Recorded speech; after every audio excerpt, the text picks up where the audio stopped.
Boa noite, meus queridos amigos e amigas. É com muita alegria. Hoje trouxemos um tema muito interessante.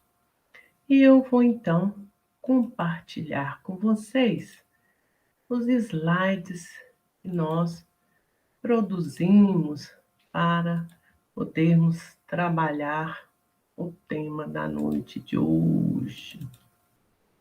Nós estamos trabalhando, como já foi dito aí pelo Gilson, o Livro dos Espíritos.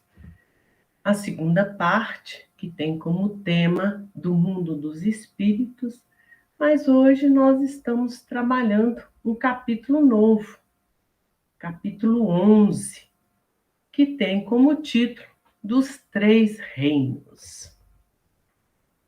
Este capítulo 11 tem também 3 partes. E hoje nós trabalharemos somente a primeira parte, que fala dos minerais e as plantas, que corresponde então às questões 585 a 591. Também hoje já foi dito aí pelo Gilson que as questões morais estão sendo trabalhadas na terceira parte do Livro dos Espíritos.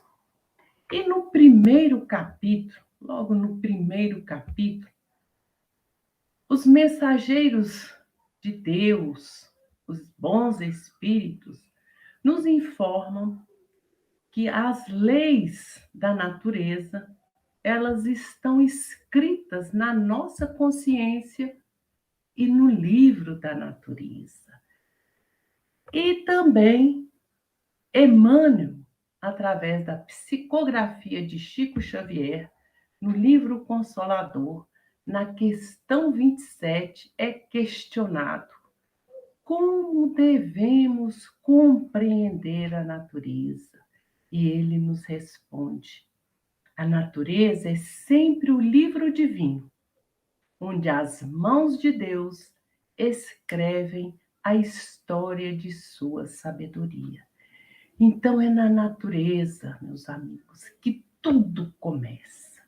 É nesse livro divino, onde nós temos aí as mãos de Deus trabalhando através dos seus emissários de luz. Mas o princípio das coisas, conforme também já foi trabalhado nesta obra, o Livro dos Espíritos, não nos é dado conhecer sempre. A questão 17, Kardec pergunta: é dado ao homem conhecer o princípio das coisas?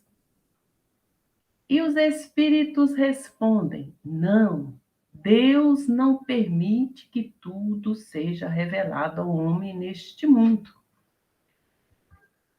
Pergunta ainda: o homem penetrará um dia o mistério das coisas que lhe são ocultas?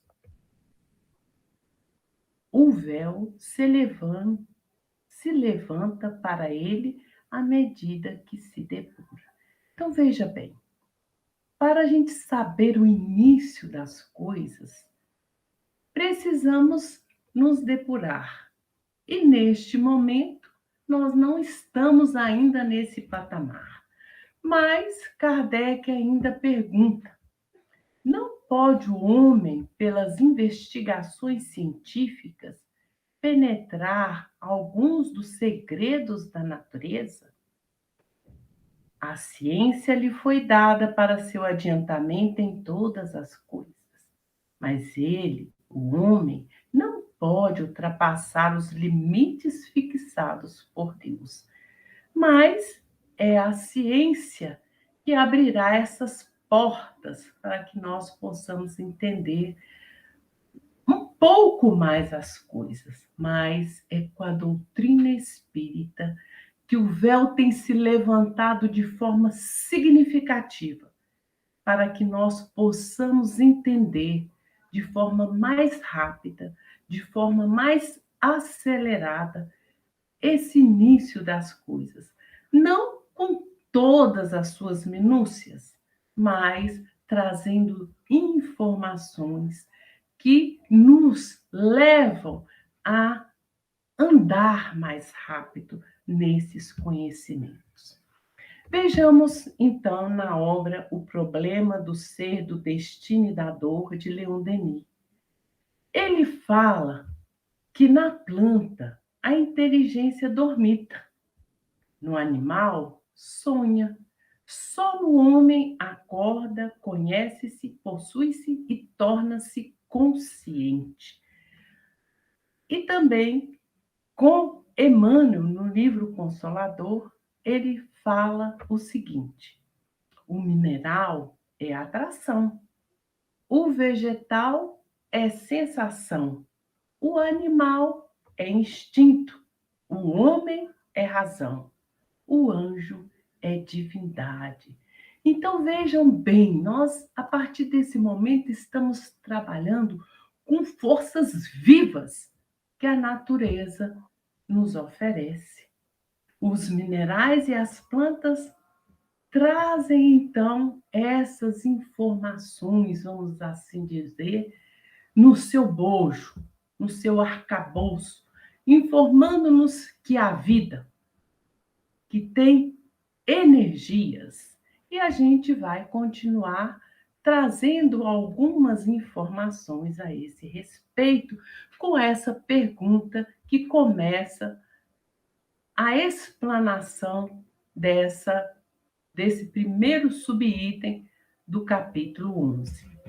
Na pergunta 585, Kardec diz o seguinte: que pensais da divisão da natureza em três reinos, ou melhor, em duas classes, a dos seres orgânicos e dos seres inorgânicos? Alguns fazem da espécie humana uma quarta classe. Qual destas divisões é preferível? E ele recebe uma resposta tranquila. Todas são boas. Mas comecemos a pensar no restante das colocações que foram realizadas pelos espíritos. Do ponto de vista material, só existe seres orgânicos e inorgânicos. Do ponto de vista moral, há evidentemente 4 graus. Então, nós vamos trabalhar do ponto de vista moral, do ponto de vista de que há vida, de que há ser vivente. Vamos pensando nisso. Fiz aqui um gráfico, né, um organograma para que nós entendêssemos melhor, né? Isso foi para que eu entendesse melhor na realidade. Então, vejam bem, duas classes: os seres orgânicos e os seres inorgânicos. Nos seres inorgânicos, nós temos os minerais. Nos seres orgânicos, nós vamos ter as plantas, animais e o homem. E esse conjunto, então, formam 4 graus. E os espíritos ainda nos esclarecem. Esses 4 graus apresentam, de fato, características bem distintas, embora seus limites pareçam confundir-se. Gravemos esse último pedaço dessa frase. Embora seus limites pareçam confundir-se. Os minerais, como nós acabamos de ver no gráfico, são seres inorgânicos, que não possuem vitalidade nem movimentos próprios e que se formam apenas pela agregação da matéria. Tais são os minerais, a água, o ar, etc. E as plantas, né, são seres orgânicos que têm em si uma fonte de vitalidade íntima que lhes dá a vida. Nascem, crescem, reproduzem-se por si mesmos e morrem. Mas,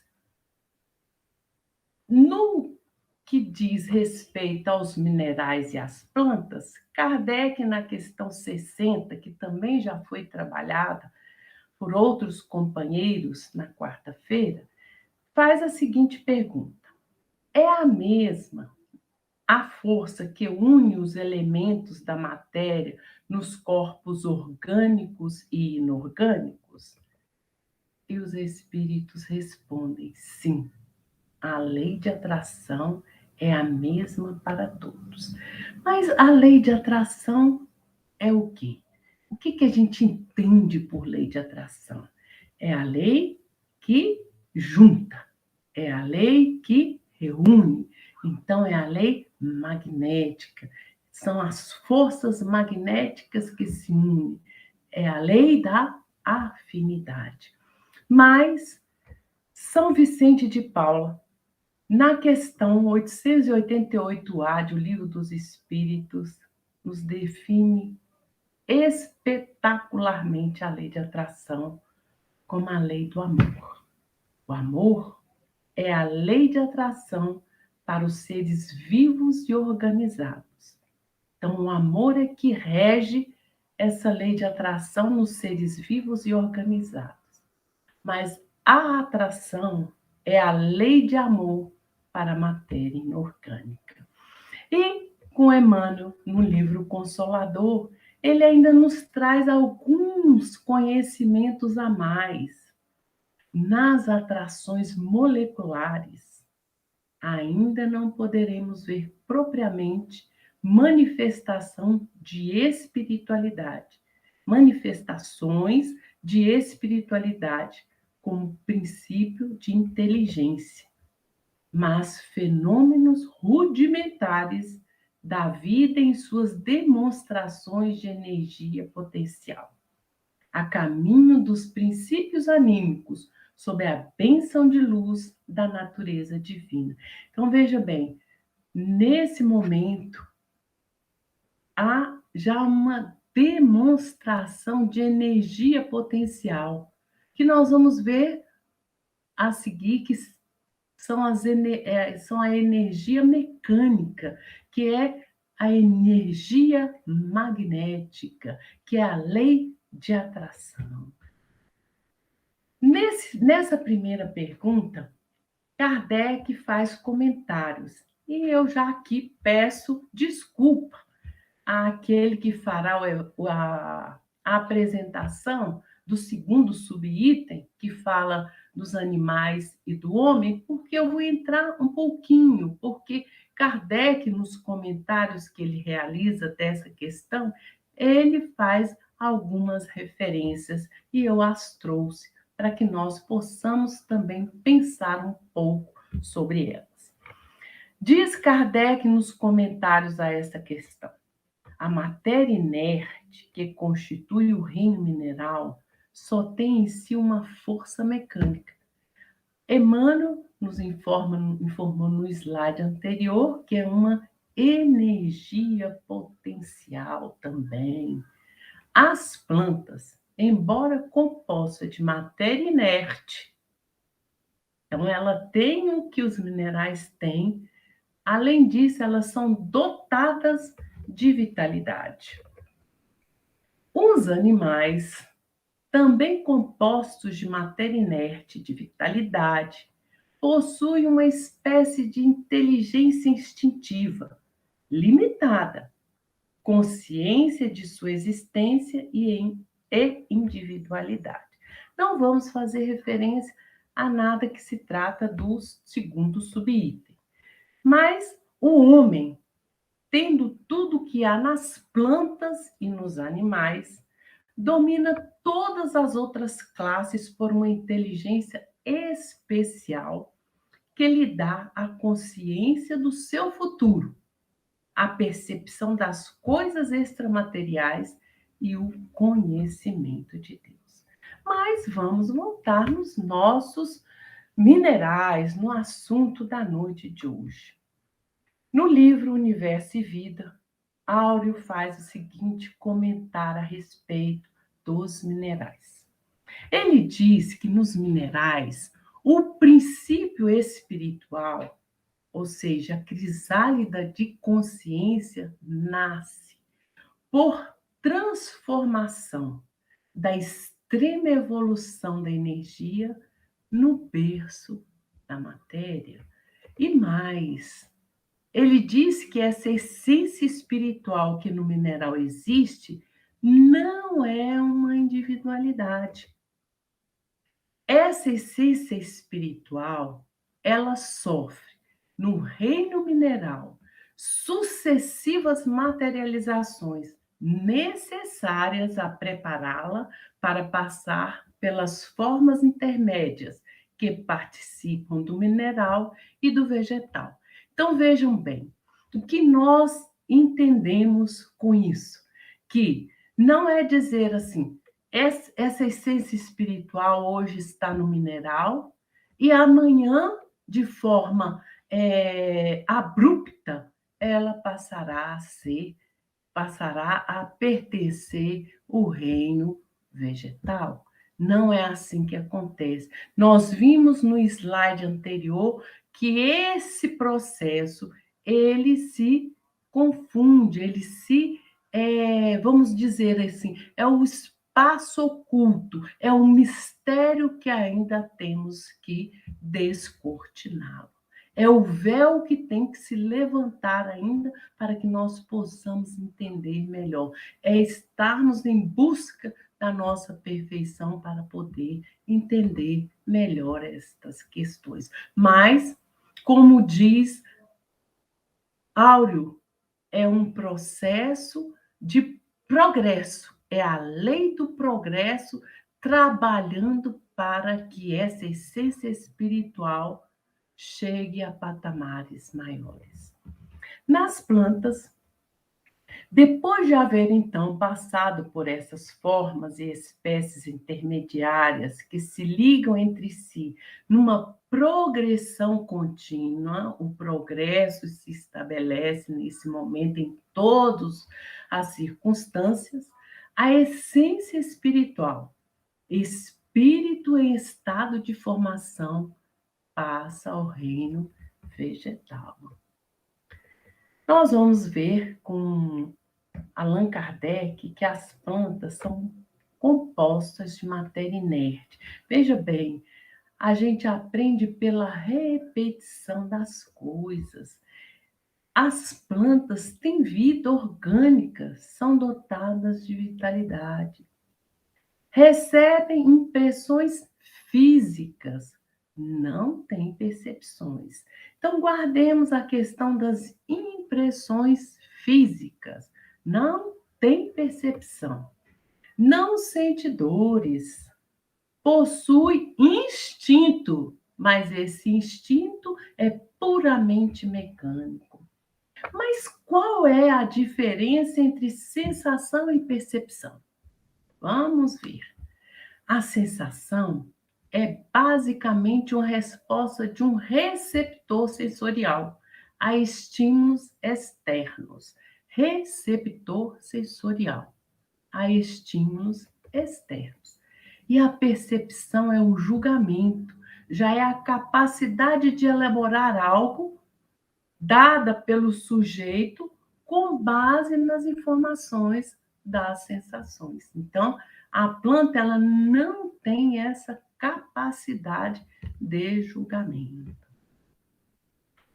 Irmão Áureo nos diz, na obra Universo e Vida, que a essência espiritual que existe na planta está em desenvolvimento, mas ainda sem que o seu ser tenha consciência de si.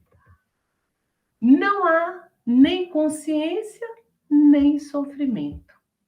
Existe, então, a sensação, que é aquele receptor sensorial.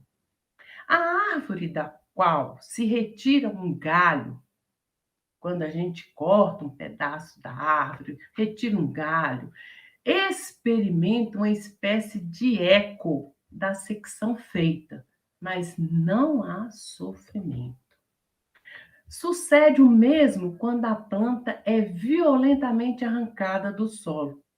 antes de completado o tempo da maturidade. E aí, meus amigos, o que acontece então com o vegetal morto? O vegetal morto, a essência espiritual, ela é transportada para outro ponto.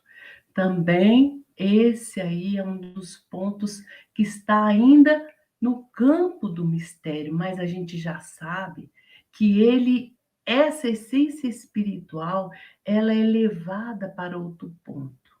E depois de haver passado, como no reino mineral, por necessárias e sucessivas materializações, percorre as formas e espécies intermediárias que participam do reino vegetal e do animal. É aquilo que nós chamamos, então, de que há alguma coisa que se confunde, que se mescla, não é uma coisa abrupta. Pois bem, se eu continuar, eu vou então entrar no reino animal, que não faz parte então do nosso estudo. Mas tem um item ainda que eu gostaria de falar com vocês, que são as plantas no mundo espiritual. E é com André Luiz que nós vamos verificar a beleza que estas plantas têm no mundo espiritual.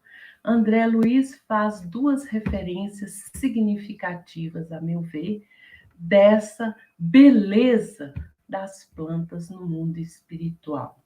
Ele visita um jardim e, em chegando nesse jardim, ele tece a seguinte frase: o espetáculo apresenta-se soberbo.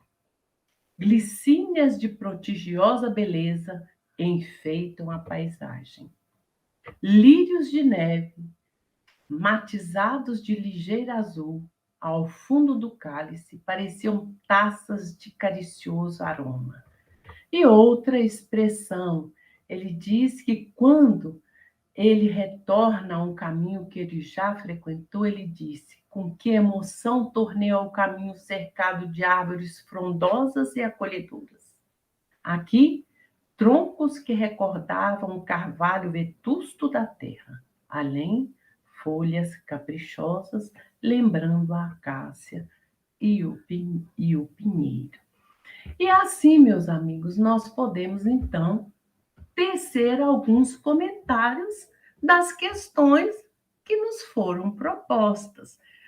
Vimos um pouco, né, essa gama de informações e agora a gente vai poder, então, fechar com a questão 586, 87, 88, 89, 90 e 91. Então, vejamos. A proposta é nós comentarmos a possibilidade das plantas terem consciência de que existem. Nós vimos que elas não têm essa consciência da sua existência.